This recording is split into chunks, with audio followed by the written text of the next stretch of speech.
Students, alpha learning point में आपका स्वागत है। आज मैं कक्षा 7th की परिभाषाएं करवाने जा रहा हूं, जिसमें नंबर 1 पे है त्रिभुज। जो आकृति 3 सरल रेखाओं से घिरी हो उसको त्रिभुज कहते हैं।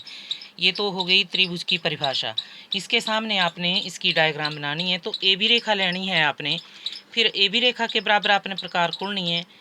ए बिंदु पर रखो, चाप लगा दो। बी बिंदु पर रखो, ऊपर की तरफ चाप लगा दो। सी बिंदु के ऊपर कट हो जाएंगी। सी ए को मिलाओ, सी बी को मिलाओ, ए बी सी आपकी त्रिभुज बन गई। नंबर 2 पे आधार। जिस भुजा पर त्रिभुज बनाई जाए उसको आधार कहते हैं। इसमें भी आपने ए बी रेखा लेनी है। फिर ए बिंदु पर प्रकार रखनी है, ऊपर की तरफ चाप लगानी है। बी पर प्रकार रखनी है, ऊपर की तरफ चाप लगानी है। जो दोनों चापें कहाँ पे कटेंगी? सी बिंदु के ऊपर। सी ए को मिलाओ, सी बी को मिलाओ, ए बी सी जो है आपका, तो ए बी इसमें आपका आधार आ गया। आधार पर जिस भुजा पर त्रिभुज बनाई जाए उसको हम आधार कहते हैं, तो ए बी आपका आधार है।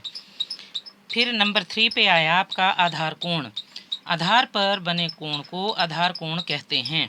इसमें आपने ए बी रेखा लेनी है। ए बिंदु पर आपने अपनी मर्जी से प्रकार खोल के कोण बनाना है। अब इस कोण को ऊपर की तरफ बढ़ाना है। फिर बी बिंदु को भी ऊपर की तरफ बढ़ाओ। ए बी सी आपकी त्रिभुज बन गई और एक्स आपका आधार कोण बन गया। नंबर 4 पे आई आपकी भुजा। आधार के साथ वाली रेखा को भुजा कहते हैं। तो ए बी आपकी आधार रेखा है।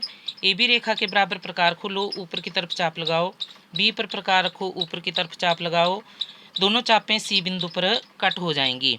तो इसमें आधार के सामने वाली ए सी जो रेखा है आपकी, वो भुजा है। तो ये आ गई आपकी भुजा। ये आ गया आपका आधार कोण।